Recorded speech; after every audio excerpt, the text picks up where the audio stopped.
Hello guys. അപ്പോൾ നമ്മുടെ latest മൂവിയായ ഡൈസറ എന്ന മൂവിയുടെ റിവ്യൂവും വിശേഷങ്ങളും നമുക്ക് ഒന്ന് നോക്കി നോക്കാം. നമുക്ക് എല്ലാവർക്കും അറിയാം, രാഹുൽ സദാശിവൻ പുള്ളിക്കാരൻ ഒരു ഹൊറർ മൂവീസ് എടുക്കാൻ ആഗ്രഹിക്കുന്ന ഒരു ഡയറക്ടറാണ്. അപ്പോൾ പുള്ളിക്കാരൻ്റെ പഴയ വർക്ക്സും എല്ലാം അങ്ങനെയായിരുന്നു. പൊതുവേ ഒരു ഹൊറർ മൂവീസ് അധികം വളരെ കാണാത്ത ഒരു വ്യക്തിയാണ് ഞാൻ. അപ്പോൾ അങ്ങനത്തെ ഉള്ള ഒരാളുടെ രീതിയിലുള്ള റിവ്യൂ ആണ് ഞാൻ പറയുന്നത്. അപ്പോൾ നമുക്ക് ഫസ്റ്റ് സ്റ്റോറിയിലോട്ട് വരികയാണെങ്കിൽ, ഒരു റിച്ച് ലൈഫ് നടത്തിക്കൊണ്ടു പോകുന്ന ഒരു ചെറുപ്പക്കാരൻ, അതാണ് നമ്മുടെ പ്രണവ് മോഹൻലാൽ. പുള്ളിക്കാരൻ അവിടെ ഫസ്റ്റ് ഒരു പോർഷ് ലുക്കിംഗ് ലൈഫ് സ്റ്റൈലും ക്ലബിങ്ങും ഫ്രണ്ട്സും അങ്ങനെയൊക്കെ പോകുന്ന ഒരു 10-20 മിനിറ്റ്. അതിനുശേഷം ആകസ്മികമായി പുള്ളിക്കാരൻ്റെ ഫ്രണ്ട് പറയുന്നു അവരുടെ ക്ലാസ്മേറ്റ് മരണപ്പെട്ടിട്ടുണ്ട്, സൂയിസൈഡാണ് എന്ന് പറയുന്നുണ്ട്. അവിടെ മുതലാണ് ടേണിംഗ് പോയിന്റ് സ്റ്റാർട്ട് ചെയ്യുന്നത്. അപ്പോൾ ഈ മരണപ്പെട്ട സുഹൃത്ത് എന്ന് പറയുന്നതും നമ്മുടെ പ്രണവ് മോഹൻലാലും തമ്മിൽ കുറച്ച് ഇന്റിമേറ്റ് സീൻസ് ഒക്കെ ഉണ്ടായിട്ടുണ്ട്. അപ്പോൾ അവര് പ്രണവ് മോഹൻലാൽ എന്തായാലും കാണാൻ വേണ്ടി ചെല്ലുന്നു. പുള്ളിക്കാരൻ ഈ മൂവിയിൽ ഒരു പ്ലേ ബോയ് സെറ്റപ്പാണ്. അപ്പോൾ പുള്ളിക്കാരൻ എന്തായാലും മരിച്ചതല്ലേ എന്ന് കരുതി കാണാൻ വേണ്ടി പോകുന്നു. അവിടെ പോയതിനു ശേഷം ആ മരണപ്പെട്ട പെൺകുട്ടിയുടെ ഒരു ക്ലിപ്പ് എടുക്കുന്നു. അപ്പോൾ ക്ലിപ്പ് മീൻസ് തലയിൽ വെക്കുന്ന ഹെയർ പിന്ന്. അതിനുശേഷം മുതലാണ് ഈ ഒരു പാരനോർമൽ ആക്ടിവിറ്റീസും കാര്യങ്ങളൊക്കെ സ്റ്റാർട്ട് ചെയ്യുന്നത്. അപ്പോൾ ഇതാണ് സ്റ്റോറി ലൈൻ വരുന്നത്. അപ്പോൾ ഇതിൽ എടുത്തു പറയേണ്ടത് പ്രണവ് മോഹൻലാലിൻ്റെ ആക്ടിങ് ആണ്. ഫാർ ബെറ്റർ ആയിട്ടാണ് ഇതിലും ഫീൽ ചെയ്തിട്ടുള്ളത്. കരിയർ ബെസ്റ്റ് എന്ന് പറയാൻ പുള്ളി ഇതുവരെ അഭിനയിച്ച 4-5 പടങ്ങളിൽ ഉള്ളതിനെക്കാട്ടി അത്യാവശ്യം നല്ല രീതിയിൽ തന്നെ അഭിനയിച്ചിട്ടുണ്ട്. എന്നാലും ചില സമയത്ത് പുള്ളിക്കാരൻ്റെ ഡയലോഗ് ഡെലിവറീസ് കുറച്ച് പ്രശ്നമുള്ളതായിട്ട് എനിക്ക് ഇപ്പോഴും ഫീൽ ചെയ്യുന്നുണ്ട്. പുള്ളിക്കാരൻ്റെ ആക്ഷൻ സീക്വൻസും അതുപോലുള്ള ആ ഒരു ഹൊറർ പേടിക്കുന്ന തരത്തിലുള്ള എക്സ്പ്രഷനും കാര്യങ്ങളൊക്കെ കൊള്ളായിരുന്നു. പക്ഷെ എന്താ പറയാൻ, ഒരു ഡയലോഗ് ഡെലിവറി എനിക്ക് എന്തോ ഒരു പ്രശ്നമുള്ളത് പോലെ തോന്നി. അതേപോലെ തന്നെ ഡയറക്ടർ പറയുന്നു അതുപോലെ ആക്ട് ചെയ്യുന്നു.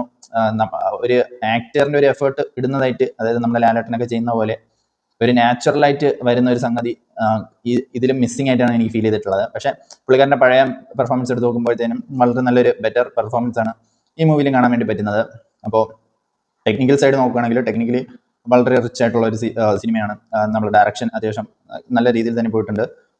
പിന്നെ ജംസ്കെയർ ആയിട്ടുള്ള വലിയ സീൻസ് ഒന്നുമില്ല, വളരെ കുറച്ചേ ഉള്ളൂ. അതേപോലെ തന്നെ ഹൊറർ ബിൽഡപ്പ് ഉണ്ട്, പക്ഷെ അത് ത്രൂ ഔട്ട് കൊണ്ടുപോയിട്ടുള്ള സീൻസ് ഒന്നും ഇല്ല. അത്യാവശ്യം ചെറിയ രീതിയിലുള്ള ഹൊറർ സീക്വൻസ് മാത്രമേ ഉള്ളൂ. ബിൽഡപ്പ് നല്ല അത്യാവശ്യം കൊടുത്തിട്ടുണ്ട്. പിന്നെ സെക്കൻഡ് ഹാഫ് ക്ലൈമാക്സിൽ ട്വിസ്റ്റും കാര്യങ്ങളൊക്കെ പ്രെഡിക്റ്റബിൾ ആയിരുന്നു. സാധാ ഒരു സ്റ്റോറി തന്നെയാണ്, സാധാ ഒരു ഹൊറർ സ്റ്റോറി എങ്ങനെയാണ് അതുപോലെയാണ് ത്രൂ ഔട്ട് പോകുന്നത്. ഇങ്ങനെ പ്രത്യേകിച്ച് അതിഗംഭീരം എന്ന് പറയാനുള്ള സ്റ്റോറി ലൈൻ എനിക്ക് ഫീൽ ചെയ്തിട്ടില്ല. കണ്ടോണ്ടിരിക്കാം, വൺ ടൈം വാച്ചബിൾ ആണ്.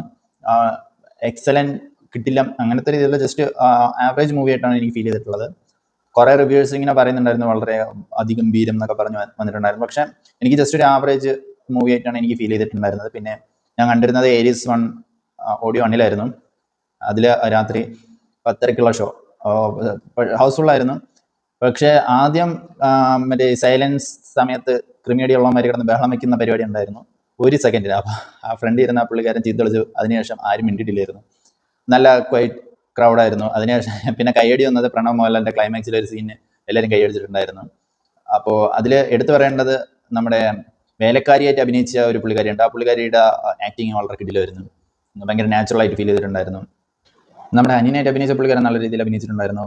പുള്ളിക്കാരൻ്റെ നമ്മുടെ പോസ്റ്റർ ഡിസൈൻ ചെയ്ത പുള്ളിയാണ് അത് അഭിനയിച്ചത്.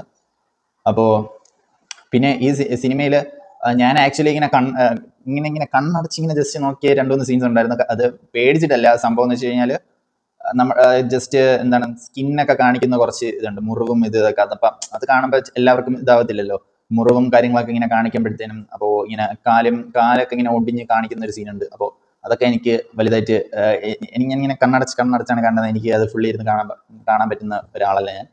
അങ്ങനത്തെ കുറച്ച് ഡിസ്കസ്റ്റിംഗ് ആയിട്ടുള്ള കുറച്ച് സീൻസ് ഉണ്ട്. അപ്പോൾ അത് വളരെ ആർട്ട് വർക്ക് അതിഗംഭീരമായിരുന്നു, നൈസായിട്ടുണ്ടായിരുന്നു. ജംസ്കെയറിൽ ഒരു തവണ ഞാൻ പേടിച്ചിട്ടുണ്ടായിരുന്നു. അതെന്ന് വെച്ച് കഴിഞ്ഞാൽ പട്ടാപ്പകലായിരുന്നു ഒരു പൂച്ചയുടെ ഒരു സീന്, അത് ഞാൻ ഞെട്ടിപ്പോയിട്ടുണ്ടായിരുന്നു. അതല്ലാണ്ട് വേറെ കുഴപ്പമുള്ള ഇതൊന്നും ഇല്ലായിരുന്നു, പ്രശ്നമില്ല, കണ്ടോണ്ടിരിക്കാം. എൻഗേജിങ് ആയിട്ടുള്ള മൂവിയാണ്, ചെറിയൊരു മൂവിയാണ്. ഒരു എത്ര മിനിറ്റ്, 1 മണിക്കൂർ 50 മിനിറ്റും കൊണ്ട് മൂവിയുള്ളൂ. പെട്ടെന്ന് സിനിമ കഴിയുന്ന പോലെ ഫീൽ ചെയ്യും. പിന്നെ ഇത് എൻ്റെ മാത്രം അഭിപ്രായമാണ്. പ്രണവ് മോഹൻലാലിന് പകരം ഫഹദ് ആയിരുന്നെങ്കിൽ എനിക്ക് കുറച്ചുകൂടെ ഫാർ ബെറ്റർ ആയിരിക്കും എന്ന് എനിക്കൊന്ന് ഫീൽ ചെയ്തു. പക്ഷേ പുള്ളിക്കാരൻ്റെ മാക്സിമം എഫേർട്ട് എടുത്തിട്ടുണ്ട്. ആ ആക്ഷൻ സീക്വൻസിലും കാര്യങ്ങളെല്ലാം അത് വളരെ കിടിലായിട്ട് ബ്ലെൻഡ് ആയിട്ട് പോയിട്ടുണ്ട് പുള്ളിക്കാരൻ. അതേപോലെ തന്നെ ഈ ഞാനത് പറഞ്ഞാൽ ട്വിസ്റ്റ് ആയി പോകുന്നുണ്ട്, അതൊന്നും പറയുന്നില്ല. പുള്ളിക്കാരൻ്റെ ആ ഒരു പുള്ളിക്കാരനെ അറ്റാക്ക് ചെയ്യുന്ന പരിപാടീസിൽ പുള്ളിക്കാരൻ്റെ ഭയം അതൊക്കെ വളരെ നന്നായിട്ട് വർക്കൗട്ട് ആയിട്ടുണ്ടായിരുന്നു. എനിക്ക് പ്രശ്നമായിട്ട് തോന്നിയ ഡയലോഗ് ഡെലിവറീസ് മാത്രമാണ് പുള്ളിക്കാരനെ എനിക്ക് എപ്പോഴും ഒരു പ്രശ്നമായിട്ടുള്ളത്. ബാക്കിയെല്ലാം നല്ല രസമുള്ള നല്ല പക്കായിട്ടുള്ള ഒരു മൂവിയാണ്. അപ്പോൾ എല്ലാവരും തിയേറ്ററിൽ പോയി തന്നെ കാണാൻ വേണ്ടി ശ്രമിക്കുക. കുട്ടികളെ കൊണ്ടുപോകാതിരിക്കുക. A സർട്ടിഫിക്കറ്റ് മൂവിയാണ്. അതേപോലെ തന്നെ എല്ലാവരും എൻജോയ് ചെയ്യാൻ ശ്രമിക്കുക. നല്ലൊരു ക്രൗഡുള്ള നല്ല ക്വയറ്റ് ആംബിയൻസിലുള്ള ക്രൗഡിനെ കിട്ടുന്ന ഒരു തിയേറ്റർ തിരഞ്ഞെടുക്കുക. അതിലിരുന്ന് ആസ്വദിക്കാൻ ശ്രമിക്കുക.